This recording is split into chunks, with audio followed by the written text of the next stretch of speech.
This is One-on-One.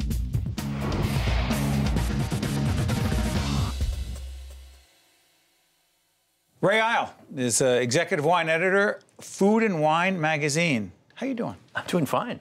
Doing great. Thank you for having me on. Great to have you. You brought some stuff to show us, but let's talk about you a little bit first. Sure. When did you become fascinated with wine? I became fascinated with wine.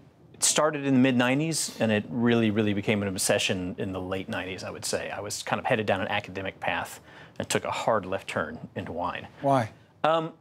I had a graduate fellowship out in California in the Bay Area, started hanging out at wineries a little bit, started working part-time at wineries because I was a grad student, and if you did things like work at bottlings, they'd give you wine for free, and since I had no money whatsoever, that was cool. And then I actually found out that I really liked working in the wine business, started switching my teaching schedule around where I could work harvest during the fall, teach during the rest of the year. Did that a couple of years and was like, I'm done. I got to be in this wine business one way or another. I fell in love with wine, but I also fell in love with the people in the business, the whole world that surrounds it. What do you mean the people in the business? You know, the wine business is an unusual one. In a lot of businesses in the U.S., people get into it because they get a degree from college and they're like, I don't know what to do. I guess I'll be a lawyer or something. And almost everyone in the wine business is in the wine business because they love wine. So it's there's an enormous community to it, and there's enormous love of this stuff, this fermented grape juice that has so much complexity to it. So it draws a really passionate crowd of people, and I really love that. Especially after being in several English departments where everybody couldn't stand each other. It's like, come on, there are places where people like each other. That's true. University faculty, I just can't think of any now. But let me ask you this: someone says the Billy Joel song, bottle of red, bottle of white. Right. So is that there's more to it than that, right? Yeah, there is. I mean, I thought initially I was going to work in a winery, but my background was writing, and what I found out about wine is that not only does it taste good, but it's incredibly complex. It can be incredibly complex and nuanced. And at the same time, as a writer, it's interesting economically. It's interesting in terms of cultural history. It's fascinating in terms of food. It's interesting in terms of liquor laws in the U.S., which are completely crazy because they're state by state. So there's this kind of endless, amount of subject matter to write about, which is great. And it goes back basically down to the liquid itself, which really is something special, I think. I mean, how it happens. How it happens, and then the fact that you can take grapes, which are just a fruit, and a little bit of yeast and some, thyme, and turn, a grape or grape juice into this complex, multi-layered, fascinating liquid that also complements food extraordinarily well. What fascinating liquids have you brought with you today? Well, I brought some wines, affordable wines that also kind of speak to some things that I think are interesting that are going on right now in the wine business. So the first one's rosé.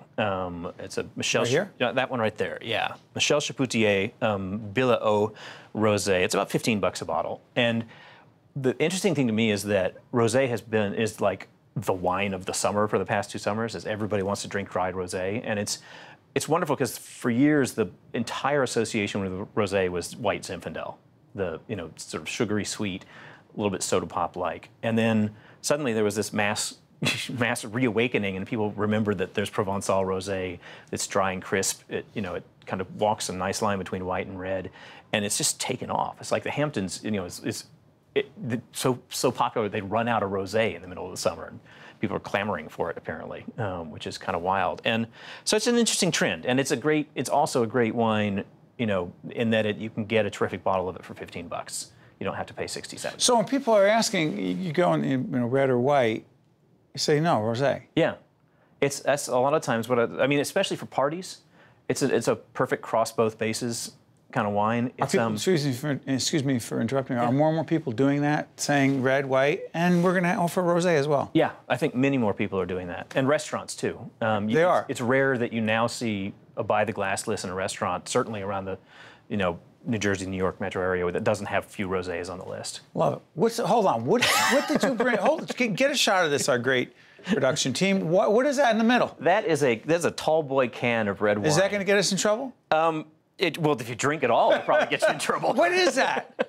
It's called Fiction, and that Fiction. That is a actually a pretty good red wine out of the Central Coast of California. The guy does it in bottles, but he also started doing it in tall boy cans. And one thing that's going on in wine is a lot of like playing with packaging. Like, you know, the first thing was screw tops.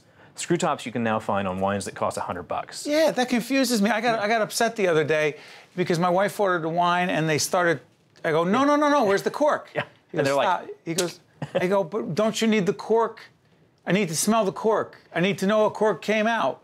that's so that I am old school. Yeah, well, it is. I mean, and admittedly, screw tops are not exactly romantic. I mean, I'm not suggesting them on the night you're going to ask someone to marry you. Well, that's 14 years too late. Okay, Go ahead. Done.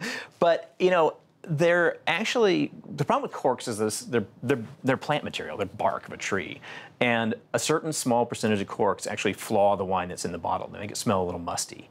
And winemakers started getting really annoyed by this, and so they started switching, particularly in Australia and New Zealand, to screw tops. One result is that actually the cork business has cleaned up its act, and corks are a lot better than they used to be. But at the same time, you've got all these fairly expensive wines with screw tops, and then everybody at that point was like, well, why don't we put wines in Tetra Paks? And so no problem with that. It doesn't affect the taste at all. Doesn't affect the taste. I wouldn't age it for 20 years in a cellar. You know, but also if you think about things like the beach or the pool in your backyard, you know, you don't want a glass bottle. Real quick on the last one. Last one, Cabernet Sauvignon. Everybody loves Cabernet. I love Napa Cabernet and everything, but I think Washington State is making some of the best value Cabernets on the planet. This is Substance, $15 from a crazy man winemaker named Charles Smith. He looks like, you know, his hair exploded or stuck his finger in a socket or something. And it's just a killer Cabernet for $15 a bottle. P.S. We're not plugging any wines, by the way. We're telling you. Yeah. I'm just talking about them. I mean, I just think my main point was that, you know, when you're buying from California, particularly from Napa, you're paying a premium on, you know, on a wine because you're paying for Napa Valley. It's like buying, you know, Armani. Whereas when you buy Washington State, which I think is making equal quality wines, nobody knows about Washington State. Give me 30 seconds. Sorry for interrupting. Give me 30 seconds. What are you doing underwater looking for wine? What are you doing? So they recovered some wine from a wreck 60 feet down off the coast of Bermuda, and I went down to find out where they got it from and then to taste the wine. And well, I was interested. I was interested, one, whether it survived. You know, it had been there for. Look at this. That's me.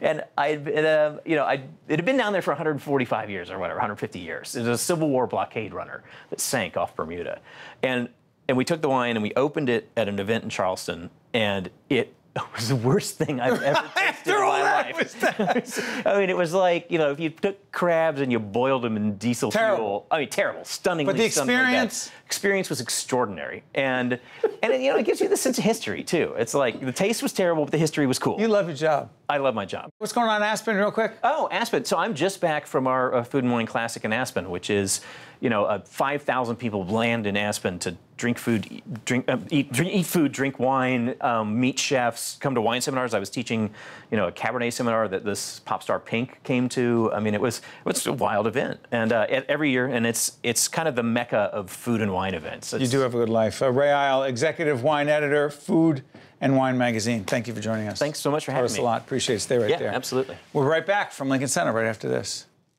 One-on-One with Steve Adubato has been a production of the CAUCUS Educational Corporation, celebrating over 25 years of broadcast excellence.